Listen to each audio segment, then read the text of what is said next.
अस्सलाम वालेकुम जी, क्या हाल चाल है? ठीक हो, खैरियत से हैं? उम्मीद करता हूँ जी सारे दोस्त ठीक होंगे। आज डेट है जी 6/7/2026 और वैसे तो मेरी राइस मार्केट के हवाले से इस हफ्ते में वीडियोस आएंगी। तो आज मेरे साथ स्पेशली आमिर शहजाद भाई आए हुए हैं जो कि गगो मंडी से राइस का बहुत अच्छे लेवल पे काम करते हैं और इनकी मोहब्बत, इनका शुक्रिया, ये मेरे पास आए हैं। अक्सर आप इन्हें सोशल कहने के राइस प्लेटफॉर्म के ऊपर नज़र आते होंगे। तो मेरे ना ज़हन में कुछ सवाल थे। काफ़ी सारे दोस्तों ने मुझे नई मुंजी के हवाले से पूछा हुआ था कि ये जो नई मुंजी है इतनी ज़्यादा आ रही है, इसका क्या साइड इफेक्ट है, क्यों ले रहे हैं, क्या रीज़न है और कितनी क्वान्टिटी में आ रही है। कुदरती आमिर शहजाद भाई का आज आना हुआ मेरे पास, तो कुछ चीज़ें इन्होंने मुझे भी बताई हैं। तो लेकिन मैंने कहा ये नाइंसाफ़ी होगी कि अगर मेरे देखने वालों को ये चीज़ें समझ पे नहीं आएगी। तो मैं समझता हूँ कि जी मुंजी का एक अच्छा एनालिसिस वही बंदा लगा सकता है जो अच्छे लेवल पे एक मिलर है, जो अच्छे लेवल पे काम करता है। मेरा नहीं ख्याल कि उससे ऊपर कोई बंदा समझता होगा। तो आमिर शहजाद भाई क्या हाल है जी? ठीक हो? सलमान भाई आपकी बड़ी मेहरबानी, आपका मोहब्बत और प्यार, और हम आपको बड़ा फॉलो करते हैं। और माशाल्लाह जो आपकी वीडियो होती है ना, मैं बड़े गौर से हर वीडियो देखता हूँ और इसमें काफ़ी इन्फॉर्मेशन होती है। जो बंदा इस फील्ड में है, चावल की फील्ड में है, वो बहुत ज़्यादा लर्न करता है और इससे काम करने में आसानी होती है। तो जो इन्फॉर्मेशन ही होती है, आपको पता है आजकल के दौर बस ये दोस्तों का प्यार मोहब्बत है। और मेरी कोशिश भी है, मैंने अक्सर अपनी वीडियोस के अंदर बताया हो कि जो दोस्त नया काम करना चाह रहे हैं राइस के हवाले से या आउट ऑफ कंट्रीज़ में, या चले उनकी कोई हेल्प हो रही है, मुझे प्यार भी दे रहे हैं। अच्छा आमिर भाई, इस तरह है कि ये नई मुंजी के हवाले से काफ़ी सारे दोस्त पूछना भी चाह रहे थे, कुदरती तो आपका आना है तो मैंने कहा चले कुछ चीज़ें हैं दोस्तों को बताते हैं। तो ये जो नई मुंजी आ रही है, सुनने में आ रहा है कि काफ़ी अराइवल आ रही है, भावल नगर साइड काफ़ी अराइवल आ रही है। रेट जो है इसके समथिंग 3800 4000 कुछ 4400-4500 की आवाज़ें आज की थी। तो ये इतनी ज़्यादा मतलब कि कहने की क्वांटिटी में सेल भी हो रहा है और कुछ मिलर जो है वो इसका काम भी कर रहे हैं नई के अंदर। तो इसके ऊपर थोड़ी सी मुझे रोशनी डालें कि ये क्या चीज़ है। सर देखें, पहली बात तो ये है कि जो मुंजी अपने सीज़न के हिसाब से आती है, वो साल के तौर पर जो सितंबर अक्टूबर में मुंजी आती है ना, मुंजी वही होती है। सही। और जो अभी मुंजी आ रही है, ये समझ लें आप फ़ैन ले रहे हैं। अच्छा, यानी आप समझ लें कि आपने फ़ैन खरीदी है, यानी कि बिल्कुल इसकी पकाई फारग है ये। अच्छा, और ये फारग है और इसका पुराने चावल पे इसका कोई असर नहीं है। सही हो गया। और जो आप देखेंगे कि देखें हर बंदा पकाई लेता है। जिस जारी सी बात है जी, जो अच्छा राइस परचेज करते हैं या अच्छे लेवल पे काम करते हैं तो वो बगैर कुकिंग के तो माल नहीं लेंगे। तो इस चीज़ से मैं एग्री हूँ आपके। लेकिन उसके बावजूद सुनने में आ रहा है कि जी लोग बड़े तेज़ी से उसको बना रहे हैं और बड़े अच्छे खासे ऑर्डर भी हैं कि मुझे 2-4 गाड़ियाँ चाहिए, कोई बंदा बोल रहा है। सर देखें ना, मेरी बात सुने, मैं आपको ऑलरेडी ये कह रहा हूँ, जो सीजन से पहले मुंजी आती है ना, उसकी पकाई नहीं होती है। यानी कि जो अपने मौसम से पहले आती है। इस चीज़ के ऊपर मैंने ऑलरेडी दोस्तों को बताया भी है और आपने भी ये चीज़ पर रोशनी डाली है। देखें ना, जो जिसने अपना ब्रांड और जिसने चलाना है, इसने ब्रांड अपना कामयाब करना है, वो जारी सी बात है पकाई वाला माल ही डालेगा ना। तो इसको ले कौन रहा है, क्या सोच के ले रहा है? मतलब इसमें जो क्या चीज़ है जिस वजह से मतलब कस्टमर ले रहा है? जारी सी बात है कि कोई भी बिजनेसमैन उसी चीज़ पे अपनी इन्वेस्ट करता है जिसका उसको बैकअप हो या उसका फायदा हो। तो ये क्या सोच के क्या ले रहे हैं, इस चीज़ पे मुझे थोड़ा सा समझ। सर मैं देखता हूँ, वही मैं आपको कह रहा हूँ ना कि जो जैसे हम फैन वाली मुंजी लेते हैं, सही, वो कौन लेता है? जो मिक्सिंग करते हैं। सही हो गया। तो मतलब ये है कि आप इस रेट में ना 4400 में या 4200 में फैन ले रहे हैं, सही, पकाई तो इसकी आनी नहीं है। पकाई नहीं आनी। तो पॉइंट का मतबादल देख के ले रहे हैं कि चलो जो पुराने चावल है या कुछ दोस्त कह लें कि दड़ा नीचे करना चाह रहे हैं या मिक्सिंग का कुछ। जो लोग मिक्सिंग करते हैं ना, मतलब मुंजी चावल के अंदर, अकेला तो इसकी पकाई आएगी नहीं, वो आएगी नहीं, वो आनी भी नहीं है। जो सीजन पे मुंजी आनी है ना, वही पकाई देनी है, वही उसने बिगाड़ देना है। जो ये अब मुंजी आ रही है, ये फारग है, ये फैन ले रहे हैं, इसमें इन्वेस्टमेंट करने का फायदा नहीं है मेरे ख्याल में। ये नुकसान का सब है घाटे का सब। तो ये मेरा ख्याल है हर साल से, अगर मेरा जो जाती मेरी असेसमेंट है, इस साल जितनी ये मुंजी आ गई है बेमौसमी, मेरा नहीं ख्याल कोई और सीजन पीछे गुजरा हो जिसमें इतनी ज्यादा क्वांटिटी में माल आया हो। सर इसकी रीजन मैं बताता हूँ। पिछले साल ये हुआ था कि पिछले साल गवर्नमेंट ने बैन किया हुआ था, आपको भी पता है। हाँ जी जी, वो लोगों ने मुंजी जो है वो अपने मौसम के हिसाब से लगी थी, जैसे मौसम होता है जी, जैसे अब लग रही है मुंजी। यानी कि इस साल वो बैन वाला कोई सीन नहीं था, इसलिए लोगों ने वो जो आजकल वो वेजिटेबल नहीं होती, जो वो शापर के नीचे लगती है, जी जी जी, लोगों ने वो पनीर हिसाब से लगाई हुई थी। सही हो गया। एवरेज तो ठीक है, लेकिन बात ये है कि बात तो आती है पकाई की। पकाई पे जब आपने गाहक को सिर्फ रेस्ट के अंदर पकाई आ सकती है कि अगर 1-2 महीने रखें या कुछ ऐसा मतलब बड़े लेवल पे जो बंदा काम करता है या ये सोच के ले रहा है कि आने वाले टाइम में इसकी पकाई आ जाएगी तो आ सकती है। सर थोड़ा सा मैं आपको ये बताना चाहता हूँ, जिस माल की पकाई नहीं आती, जिसकी आज पकाई नहीं ना, वो साल बाद भी नहीं आनी। अच्छा हाँ, तो सेसे चावल के अंदर जो मैंने चीज, ये मेरा ऑलरेडी एक्सपीरियंस भी है इस चीज में कि जिसकी शुरू स्टार्ट में कुकिंग नहीं ना आई तो उसकी वो कहना भी है। इसलिए मैं यही कहूंगा कि डरने और घबराने की जरूरत नहीं है। जिनके पास पुरानी मुंजी पड़ी है या पुराने चावल पड़े हैं, वो इंशाल्लाह अपने रेट पे बिकेंगे। बाकी देखे ना, मार्केट के अंदर 100, 200, 300 का नहीं, रेट पे तो अभी नहीं बिकेंगे। अभी मार्केट में काफी ज्यादा डाउनफॉल गया है, प्रेशर काफी ज्यादा। दो दोस्त कह रहे थे कि ये सीजन जो है ये 14,000 भी क्रॉस हो सकता है। तो मेरा ख्याल है कि वो बातें रही नहीं है, वो सीन नहीं रहा। अलबत्ता ये है कि अपने वजूद पे कहने क्या मजबूत रहा है। 12,000 का क्राइटेरिया नजबूत निकलता है। देखें देखें जो जिस रेट और ये पीक रेट है आमिर भाई, मैं आपको एक चीज बता दूं कि मेरा जो ये 2-3 साल की मेरी असेसमेंट है और राइस की मैं अगर बात करूं तो ये पीक रेट है। 12,000 से ऊपर वाला जितना भी रेट गया है ना वो अभी तक अपने वजूद पे रहा है। उसका रीजन मैंने अपनी वीडियोस के अंदर दोस्तों को बताया कि कस्टमर की डिमांड काफी ज्यादा थी, अच्छे मालों का कह लें कि सर्कुलेशन आई चलाई हो रही थी, अफगानिस्तान में भी टुक टुक लगी हुई थी, वो आपको पता ही है सारा।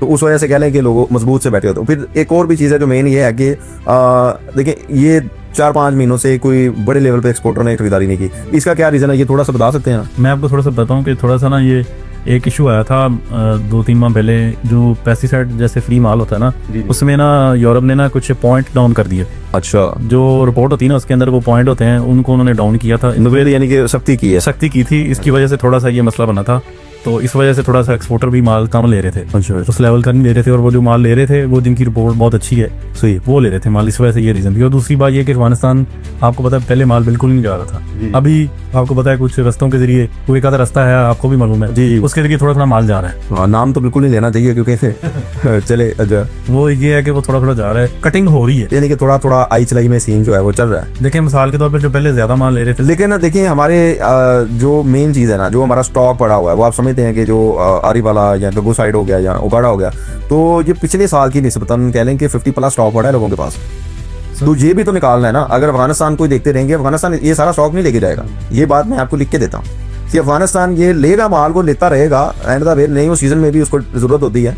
लेकिन अगर आप कहें कि ये सारा स्टॉक ले जाएगा, वो नहीं लेके जाएगा। सर इसकी मैं बताता हूँ, देखिए पुराना भी तो आपका स्टार्ट हो, नया भी तो आपका स्टार्ट हो रहा है। देखिए ना, मैं तो थोड़ा सा आपके नाराज ना, मैं बताता हूँ। देखिए ना, अफगानिस्तान ने इंडिया से माल लिया जी, उसकी क्वालिटी नहीं आई उसकी। देखे ना इंडिया का, जो मैं लास्ट टाइम दुबई में था, आपको पता एग्जीबिशन लगी थी दुबई में। हाँ जी, हाँ जी, हाँ जी, बिल्कुल आप थे। हाँ जी, कुछ दोस्तों से मेरी वहाँ पे इंडियन से डिस्कशन ये हुई थी, वो कह रहे थे कि जो हमारा जो सेल है ना, तो इसकी जो पकाई का लेवल है जैसे पाकिस्तान की पकाई है वो नहीं है। अच्छा, और अफगानियों ने कोशिश की है, माल लिया है, लेकिन वहाँ पे जो अफगानिस्तान में ना वो पकाई नहीं आई उसकी, या वो क्वालिटी नहीं है, इस वजह से वो प्रेफरेंस ये करते हैं कि वो पाकिस्तान का माल नहीं चाहे उनको डबल रेट पे मिले।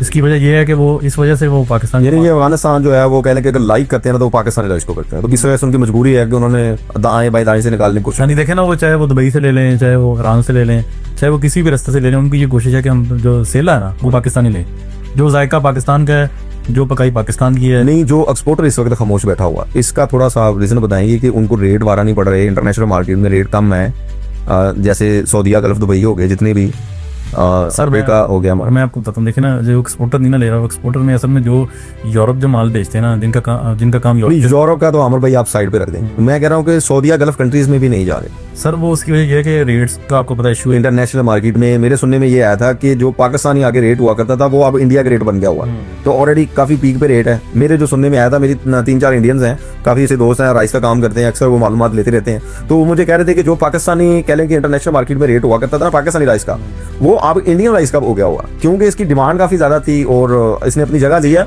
और अब पाकिस्तान जो है वो मजीद ऊपर किस तरह बिकेगा, तो इसलिए उसकी डिमांड इंटरनेशनल मार्केट में कम है। ये मेरी असेसमेंट के मुताबिक ये थी। बाकी सर देखे ना, मेरी बात सुनिए, जो पाकिस्तानी चावल लेता है ना, जो म्यार लेता है, देखिए ना, आप मिसाल के तौर पर आप ब्रांड यूज़ करते हैं, आप ब्रांड कॉन्शियस है ना, तो आपने ब्रांड ही लेना है।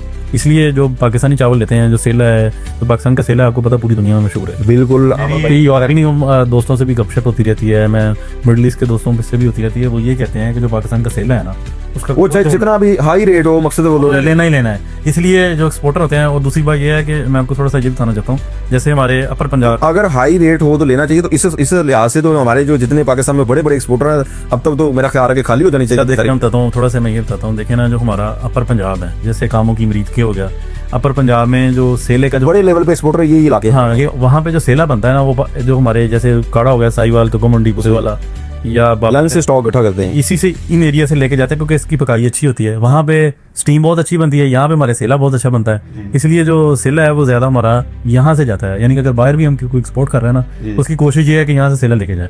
जो सेले का जायका है, जो सेले का म्यार है ना, इन एरियाज का ज्यादा अच्छा है। इसकी वजह से अब आप क्या कहते हैं कि एक्सपोर्टर आएगा मैदान में या नहीं आएगा? देखें, जैसे डिमांड है ना, हाँ जी, देखें आपको कुछ मालूम होगा कि ये जो अभी थोड़े दिन पहले कोई ये सब्सिडी दी है, वो भी इसके साथ मैटर करती है। हाँ जी, बिल्कुल, वो बिल्कुल डिमांड पे है। देखें ना सरमन भाई, डिमांड पे होती है। जैसे मुझे कोई चीज़ चाहिए तो मैं कोशिश करूंगा कि मैं ले लूँ, जैसे कोई डिमांड निकलेगी और वैसे कि जुलाई अगस्त तक ना, जुलाई अगस्त में या सितंबर में लोग पुराना चावल जो एक्सपोर्टर हुए हैं ज्यादा उनकी कोशिश है कि पुराना चावल लिया जाए। ये सब्सिडी के 3 महीने दिए थे, जिसमें से कह लें कि आधा महीना तो गुजर गया। अब पीछे को 2 से 2.5 महीने आप जेन में रखें तो सब्सिडी में कह लें कि अभी अगर एक्सपोर्टर को बड़े लेवल पे काम करना चाहता है तो उसकी कह लें कि 54 लग रही है, खर्चा उसका 54 आ रहा है और सब्सिडी के बाद 1 रुपया आ रहा है। तो मेरा ख्याल कहता है कि यही टाइम में लेना चाहिए ना, यही क्राइटेरिया में उसको लोडिंग करनी चाहिए, लेकिन वो खामोश बैठा है। सर मैं तब ये मेरी समझ में नहीं आ रहा कि मैंने हर साल की निस्बतन मैंने देखा कि इन दिनों में एक्सपोर्टर बड़े रूज पे होता है, बड़ी लोडिंगें चल रही होती हैं और एंड वाले दिनों में तो माल ही नहीं मिल रहे होते हैं। ये रिसेंटली पिछले साल भी मेरे साथ इसी तरह हुआ है कि बड़े अच्छे लेवल पे पाकिस्तान में हमारे एक्सपोर्टर हैं और काम जब वो मैदान में आते हैं तो मैं कहता हूँ कि मार्केट वैसे 200-400 जंप कर जाती है। तो ये उनकी खामोशी का रीजन मुझे समझ में नहीं आ रहा। असल में मैंने आपको पॉइंट्स का इशू बताया था, एक वो था सही। और दूसरी बात ये कि रेट्स का मसला था। अभी देखे ना, जैसे मैं आपको बताता हूँ, ये जो जुलाई अगस्त ये माह होते हैं ना, ये एक्सपोर्टर इन माह में कोशिश करते हैं कि माल लेके उन्होंने ये तो आमिर भाई देखे ना, जो वार चला हुआ है पूरी दुनिया के अंदर, इससे भी तो पेमेंट का शॉर्टफॉल आता है ना। कुछ दोस्त ऑलरेडी किसी कंट्रीज में अच्छे लेवल पे अच्छे पैमाने पे काम कर रहे होते हैं, फिर वॉर वाला सीन होता है तो पेमेंट स्टक होती है। देखें शायद पेमेंट स्टक है उनका। और दूसरी बात ये कि जैसे दुबई है हमारा, ये दुबई और ईरान, ये 2 ऐसे मुल्क हैं जहाँ से आपको पता पेमेंट्स आती हैं। सही। क्योंकि ज्यादातर जो सारी पेमेंट है वो दुबई आती है। अच्छा, अभी आप क्या रेट समझते हैं? हाँ सर, ये दोस्तों को बताएं सर। दोस्तों को मेरा ख्याल काफी लंबी हो जाएगी हमारा, तो अक्सर आप जब भी आते हैं तो बातें जब स्टार्ट होती हैं तो हमारी घंटा जो है ना डिस्कशन आता है। 12,000 से लेके 12,000 तो वीडियो शॉर्ट करनी होती है। मेरे अक्सर दोस्त कहते हैं कि वीडियो शॉर्ट किया करें। सर देखे ना हर चीज क्वालिटी का रेट है, ये हमको बात मानिए। अभी हाँ सर, आप कैश का क्या रेट समझते हैं मार्केट में? जिन रेट सर देखे ना 12,500 तक मार्केट है, उससे मार्केट यहाँ पे तक अच्छे लेवल का काम हो रहा है। और बाकी जो आपको पता है वो माल की क्वालिटी है, जैसे गोल्डन सेल है सही, उसका रेट ज्यादा है, पेस्टिसाइड फ्री माल का रेट ज्यादा है। सही हो गया। 12,500 यानी कि 13 वाला जो फिगर है ना वो खत्म हो गया। 13 वाला फिगर ये कह सकते हैं खत्म है। और 13 वाला वो उन लोगों का फिगर है जिनकी क्वालिटी बहुत हाई क्लास है, या जो बेचना नहीं चाहता, या जो बेचना नहीं चाहता। हाँ, ये सीधे लफ्जों में मैं ये कहता हूँ। लेकिन मैं इस चीज को बिजनेस नहीं समझता, मैं बिजनेस हमेशा आई चलाई को समझता हूँ। देखिए भाई, आप कोई भी चीज है, आज आपको उसमें आई चलाई में 100 बच रहा है ना, 10 महीने बाद आपको उसमें 1000 रुपये बच रहा है। तो आप ये देखें कि वो 10 महीने आपने गैप कितना डाला है, तो कमाई तो वही थी जो आपको पर मंथ मिलनी थी 100/100। तो इससे अच्छा नहीं कि लोग हर महीने अपनी एक्टिविटीज रखें, आई चलाई करें, उससे बेस्ट एक्सपीरियंस हो जाता है। ये कि सनत भाई, हमारे दोस्त है ना वो रिस्क पे ले जाते हैं गेम को। देखिए ना, जब आपको अल्लाह ने रोजी दी बच रही हो ना, तो मेरे ख्याल में काम करना चाहिए। जबरदस्त। लेकिन हम साल के तौर पर आपको 500 रुपये मंथ का बच रहा है, तो आप भेज के। अमर भाई, ये आपकी बात मुझे हमेशा बड़ी पसंद आती है। आप एक अच्छे मिलर हैं और बड़े अच्छे लेवल पे काम करते हैं, मुझे पता है, दोस्तों को भी पता है। तो आप हमेशा ये चीज कहते हैं कि यार अगर रोजी मिल रही है ना तो आई चलाई करनी चाहिए। और मेरा ख्याल कहता है इस साल आपने ब्रेक लगाई नहीं है। जी अल्हम्दुलिल्लाह, मैं आपकी एक्टिविटीज देखता रहा हूँ, सारा मुझे इल्म होता था, तो अच्छे लेवल पे काम किया। बाकी जी मेरा ख्याल वीडियो लंबी हो जाएगी, कुछ 2-4 बातें थी बताने वाली, लेकिन मैं इंशाल्लाह ताला इस हफ्ते वीडियो लेके आऊंगा अपने दोस्तों को, तो आपसे फोन पे डिस्कस कर लेंगे, वो मैं बता दूंगा। मेहरबानी। तो बाकी बहुत शुक्रिया जी, बहुत मेहरबानी, आप आए इंशाल्लाह जी, बहुत इंतजार कर लेंगे।